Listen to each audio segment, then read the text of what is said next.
Hi, honey. It's your darling husband, Brent. He knew what mattered most, better than I for sure, and had those priorities straight. Well, I've developed a 12-step category for future successes and happiness.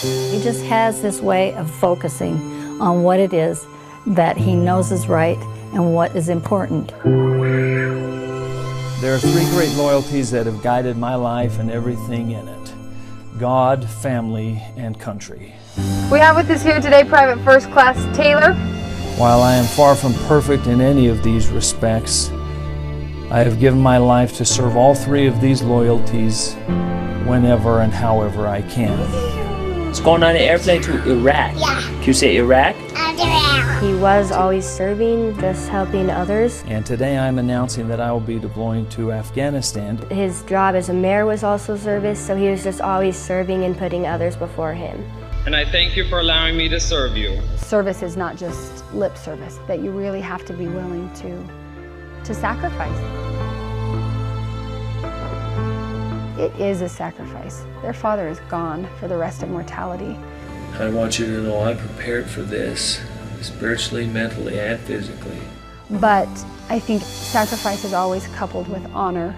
And that's why we don't need to fear.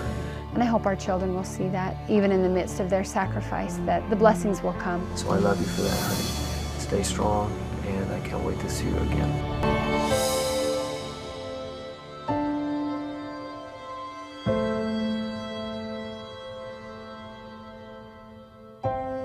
When Brent Taylor was killed in Afghanistan on November 3rd, 2018, citizens of Utah, the nation, and the world came to know him through his sacrifice, a soldier who served his country in and out of uniform, the mayor of North Ogden since 2013. Those who knew him best say he lived each day with purpose. He devoted his life to God, family, and country. The story of this American hero who gave his life for what he believed started with a kid from Arizona with big dreams. I'm inviting you all to the reunion at the White House in the year 2020 if you'll give me your vote on the Republican ticket at that time. In his high school graduation speech, the 1997 student body president at Chandler High School shared a lofty goal and his recipe for living a meaningful life. Number 1, don't do anything stupid. Number 2, work hard. Number 3, be a good friend. Number 4, believe in something. Number 5, stick with it to the end. Hang in there. I think it took me many, many years to get to that point where he was at 18. There's a picture of you guys with the bus, right? Brent's future success wouldn't have been a surprise to his classmates. His drive and his goodness, I was like, he's gonna do big things, no matter what it ends up being. And whenever I hadn't seen him for a couple days, I just missed him. Like, he was just so much fun to hang around. This is our junior class yearbook. I saved their Christmas cards that they would send because I'm like, yeah, and then when he's president one day, like, even if he wasn't, I knew he was gonna be something. Had Brent made the president, I don't think it would have shocked any of us because we believed him. We believed he would get there. And it wouldn't have surprised his family either. We always called him the president or the prophet just because of the qualities and traits that he had even at a young age. We knew he was a great kid.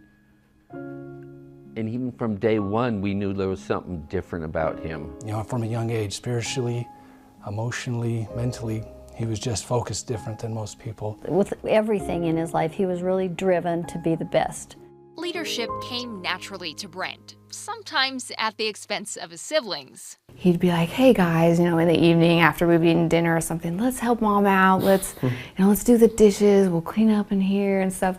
We'll come to find out after everything's done, it was his turn to do like the dishes. Getting the kids to do their chores for him. He was a natural born leader and people would follow him. He kind of spoke like a grandfather.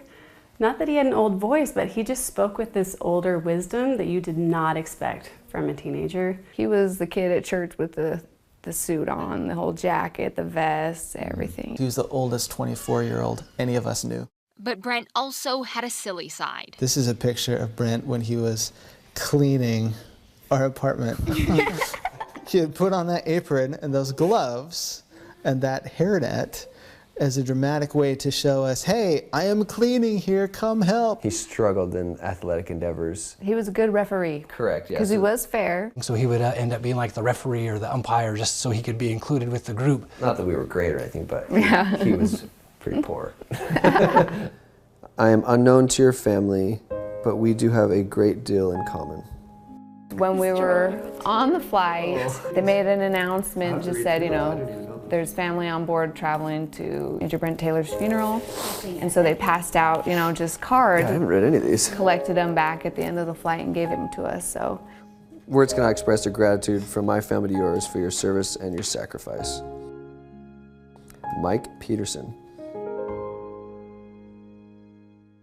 Perhaps Brent's best quality was his ability to connect with people. Everyone feels like his best friend. Everyone feels like they were the guy. He just was all about real relationships. I would share things with him where I wouldn't with my other friends. He was always, even from a young age, looking out for his siblings and for his parents. The most important relationship in Brent's life began in 2003 when he met Jenny Ashworth. We met on a blind date while we were students at BYU. I'd been home from my mission about 3.5 weeks. We heard she was incredible, and knowing Brent was incredible, we thought, hey, this might be a good match. And it was a terrible blind date. But Brent's roommates weren't about to give up. The next day, they invited Jenny to their apartment. I called Brent and said, you get over here. And that's when we really just first started talking. And there was just something before the end of that night that we really felt there was a connection. And a lot of it was God and country. He walked me out to my car and asked me out on a real date. So we count the next as our first real date because the blind date was just a disaster. Brent's friends agree he was quickly smitten. Brent was jumping around the room, fist bumping, hollering, Brent, what happened? Did you kiss her? And he said, yes. And I'm gonna do it again. I was like, oh, I hope this girl feels the same way. Like, it's his first kiss. He's so excited. We were really happy when they ended up getting engaged and married. Jenny was the love of his life. I felt like they were the perfect match, the perfect pair. I used to think I was the most patriotic person I knew, and then I met this kid from Arizona who on that first real date told me he had always wanted to join the military, especially since the attacks on 9/11. And it became a huge topic of all of our dating and courting time, the fact that he felt compelled to serve our country. My wife and I's military story started 3 days after our engagement. So we met in January, we were engaged on a Saturday in June, and the following Tuesday the two of us went to the National Guard recruiting office and he enlisted in the United States Army. They were married on September 18th, 2003. Over the next 15 years, that commitment to his country often took Brent far away from his family, first to basic training. That first year of marriage, he was gone from January to November.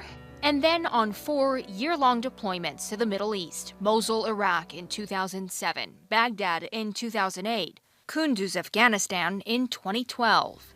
His final deployment to Kabul, Afghanistan came as a surprise. Service is what leadership is all about. In January 2018, just as Brent was starting his second term as mayor, he once again felt the call. It was unexpected, not just to the whole city of North Ogden, but to me. I know this is going to be a hard time for you, especially.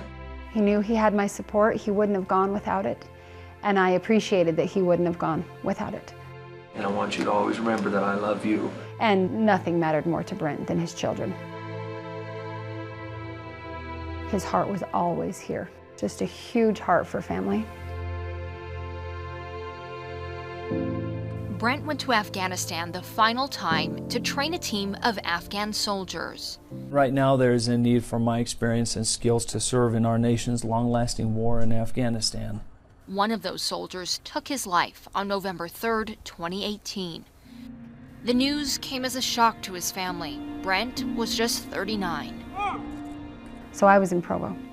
I'd spent the night with girlfriends and let them know just how excited I was Brent was almost home, how exhausting it was that he's gone, how overwhelmed I felt. We were having a great morning. And I got a phone call from my mom. She was here with the kids and she said, I just was holding my stomach and just praying that he was just wounded, that there was just going to be some hope. There's 2 soldiers in uniform here, and that only means one thing. And it was a lot harder to tell the kids than to have them tell me, because I don't have 7 arms, and I had 7 shocked kids, and especially a broken-hearted oldest daughter, who the second she saw the 2 soldiers in uniform, she knew what that meant. And she just looked at me and said, "Mom, no."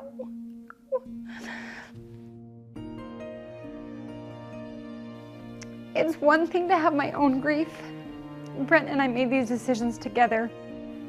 We brought 7 children into this, and they didn't get to make those choices.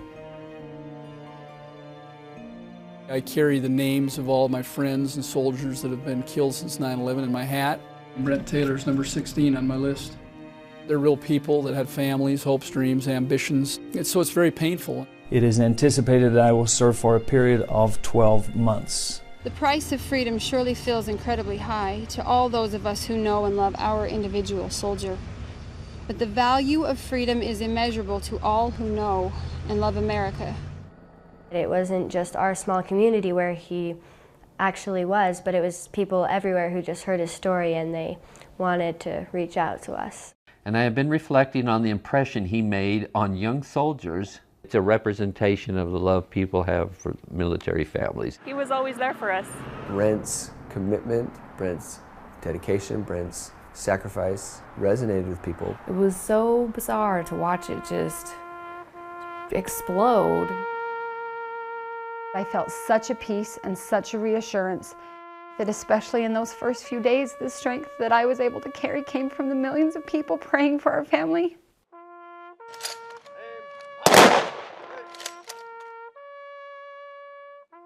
My 7 children are not just mine.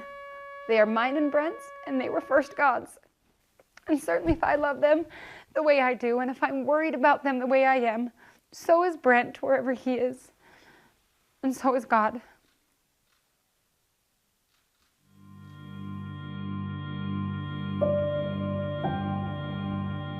We were all kind of struggling with, what do you do? Whoa! Whoa! 7 days after Brent Taylor died, men who knew and loved him Let's just try to keep it together. orchestrated a larger-than-life symbol for everything he meant to the community. Reach! We called Kyle Fox with Follow the Flag and told him who we were and that we were friends of Brent's.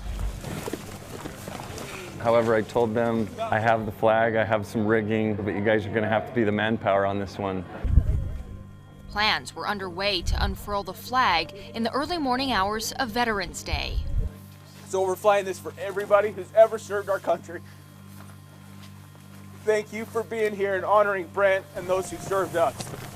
It's 150 feet by 78 feet. It is the biggest flag that has ever flown independently. It's starting. Yeah! There it goes, there it goes. Oh, man. Indescribable. We wanted to surprise Jenny. It was the most amazing thing I've ever seen. It was Sunday morning. It was a week after Brent had been killed, and my sister came, picked me up, said she wanted to go show me something, and I was in a total fog and just kind of followed her. I covered my eyes at first and then opened them, and it was unbelievable to see it flying just so large in the wind up in that canyon in my home, and to be able to just really feel the power of America and something. I didn't know a flag that big existed, but to see it fly, it just felt like Brent has become larger than life, just larger than life. I'll never forget the look on her face. Look up there. It was a magical morning. She told us afterwards that there is a huge flag flying up in Coldwater Canyon. You've got to go see it. And you could see it from everywhere in North Ogden. See it coming down off the hill, you'd see it down at the store, you'd see it at the schools. On the day that they took it down, we hiked up there, and it was wonderful to be able to be a part of that. I think this flag was a beautiful part of the healing process. The day that we took it down, everybody started to ask, when's another one going to fly? We started fundraising the day that the flag came down. We did it, and today's like the day that we're sewing the first stitches. We'll know that it started the year Brent died, but that it represents a lot more than just him. We'll know we helped put those stars in place. We get to be a small part of that. The hope for everyone involved is that the flag will fly in Coldwater Canyon each year from Election Day to Veterans Day. Dear Mrs. Taylor, I'm Major Rahmani. Just one day after Brent died at the hands of a man he was sent to train, another member of the Afghan military wrote a letter honoring his fallen friend. I wanted to convey a message to his family and to the American people that the one who killed him is not representing Afghanistan. Major Rahmani posted the letter on Twitter. It was shared thousands of times around the world. Please pass my words to your 7 children. Tell them that their father was a loving, caring, and compassionate man whose life was not just meaningful, it was inspirational. He credited Brent with changing his perspective on family, that his wife and children were not his property, but his greatest treasures. That's not something that Brent learned in the Army. That's not something Brent learned at a military school. That's something Brent learned from Mom and Dad and through his mission and through Jenny. Whether he was in Iraq or Afghanistan, we'd heard him and our other boys who've been deployed talk about, the close friendships they forge with the people that they work with. We just met 4 or 5 times, but lengthy, conversation. It's got to be rewarding to hear that even just little conversations like that will stick with him forever. Absolutely rewarding. It softens our grief. If all we had to go by was how he died, it would be truly a bitter thing. Slowly changing hearts one at a time. Maybe that will make a difference in many lives. Hey, shut that door, please. Okay, you don't need to eat it. I don't want you to be grumpy. And he would just wrap his arms around me and say, "You're amazing, you can do this." 7 children, a mom with only 2 arms. I would feel down on myself as a mother, and he would just tell me how amazing I was and how capable I was. I want to hit him and say, "No, I'm terrible at this. The house is a mess." And then when you're grown up and you have kids, Life in the Taylor home is filled with laughter and noise and sometimes tears. Honey, if you cry while you eat, your food will fall right out of your mouth. But Brent's influence is unmistakable. Did you see that cool picture of you with Daddy? I know. I don't know that I really believed him until November 3rd. And in that moment, I believed him. I can do this. I can be a good mom. I can keep his memory and his legacy in our children's lives, and I can do this. It's time to go night-night, so Daddy's gonna read you some stories. Brent's involvement often came through videos, Skype, FaceTime, and also emails. Megan, who's 13, was quick to point out he's been deployed a quarter of her life. I think it got easier to know that he's only gone for a year and time goes by fast. Mashed potatoes! It also got harder because I got a better understanding of what was actually happening. Shh, honey, that's not a dancing ornament. We're gonna keep that in the box for right now, and I'll put it on the tree very carefully, okay? When he was home, he always made sure to make time for us. When he was with his kids, it was evident that he was 100% there. Hi, son. TV. That was like precious, sacred time for Brent. Hi, cute boy. I think his kids could feel that. Deliberate in having a fun time with the kids, deliberate in making those moments count. With so many military, civic, and church commitments, Brent realized his role as a dad would take some deliberate choices. Kirk Chug started Devoted Dads. At monthly lunches, the friends would ask for advice and set goals for the month ahead. He took the time, he made it a priority. He would move things around to make it to lunch with us. These are delicious. Your dad is smiling in heaven right now. Brent also loved sugar. Brent was totally a sugarholic. Like circus peanuts and jelly beans. You like those? He liked Peeps a lot. Licorice kind. He also sought opportunities to teach his children important lessons. Every Saturday, the family weeded, planted, and harvested on their mini farm. They taught me to find a way to make every situation work, even when we were outside in the farm and I didn't like it. He would always tell me that when I grow up, I'll thank him for teaching me how to work. I want to say that I really love you, and I'm going to miss you a lot. Even though I have no idea what the future holds, I know the future is as bright as my faith.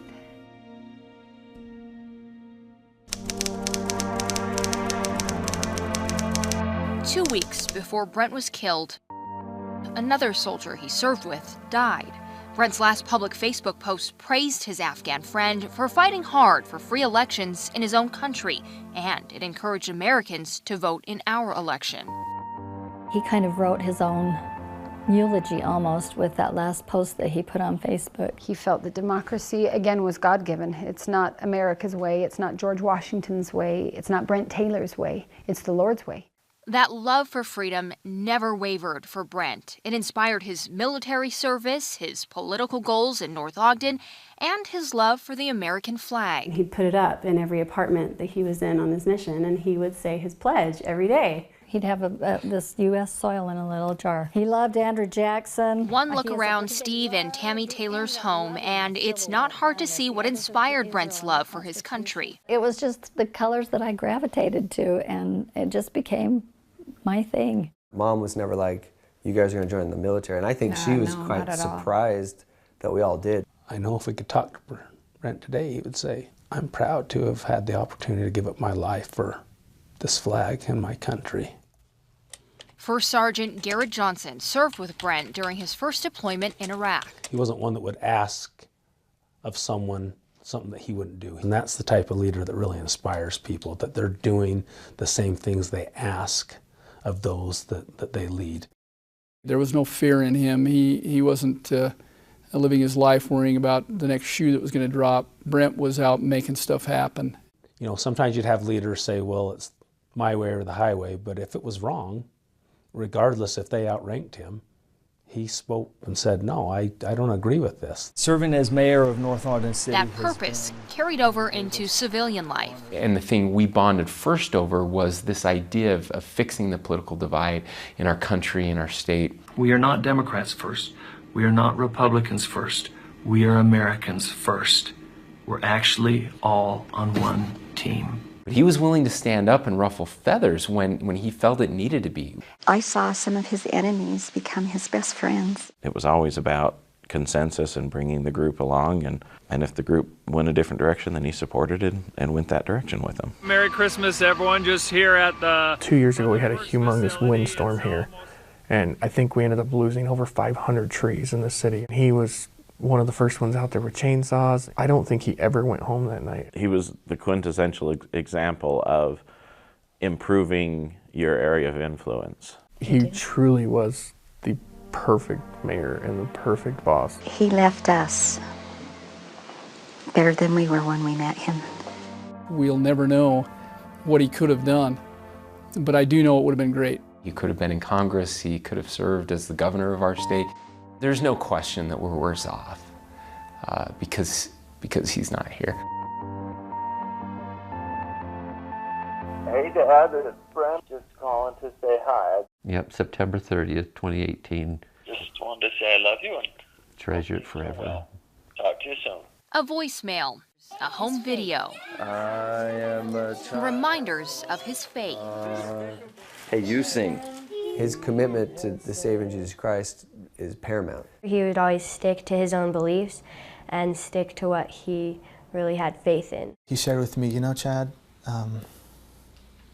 one of my heroes is Captain Moroni, and someday I'm going to meet him, and when I do, I want to have something to talk to him about. And we just laughed at that because who has the audacity to say, I'm going to be on par with Captain Moroni? I mean, only Brent Taylor would do that. That I know the Lord lives and that I know that his gospel is true. He was a genuine disciple of Jesus Christ. During his first deployment, Brent served as the group leader over all the Latter-day Saints service members. I was a member of the LDS faith, but I had fallen away from the church and didn't really want anything to do with it. He literally saved my life, and not just on the battlefield, but in my faith and my ability to return to my Father in heaven. Over the following year, Brent's influence had a profound impact on First Sergeant Johnston's life. He did it in a way, in a loving way, that wasn't pushy or trying to force his beliefs or religion or thoughts or values on anyone else. That influence started when Brent was in basic training and continued through his last deployment. On Thursdays, they would meet in the chow hall, any Christians who wanted to. An Army Ranger told the Taylor family that Brent's influence during those weekly Bible studies caused him to rededicate himself to the Lord. The final discussion they had would have been the week before he was killed, was on the resurrection. And he said that Brent bore a beautiful testimony of the hope and the light of the Savior's resurrection, and that made it for Brent to not fear death. He didn't have a death wish. He didn't want to die. He didn't want to leave his family. But he had a testimony and God's plan of happiness. We say our prayers and leave it in God's hands what exactly will happen. We both together trusted in the Lord, and it's never backfired. It's never once backfired. So it was really hard when I opened this because it's just such a reminder of what has happened. When NATO, American, and Afghan soldiers held a memorial service in Afghanistan, I immediately called Brent's younger brother who lives nearby. each soldier sent a memento to Jenny to honor their friend. I just said, I have a box of really amazing things and I need you to come over and look at it with me. Someone sent their rosary beads. So these are his, these are Brent's. So things like this are wonderful, they're overwhelming, I love them, I appreciate having them. And then sometimes I just have to put them back in the box. It's just too much.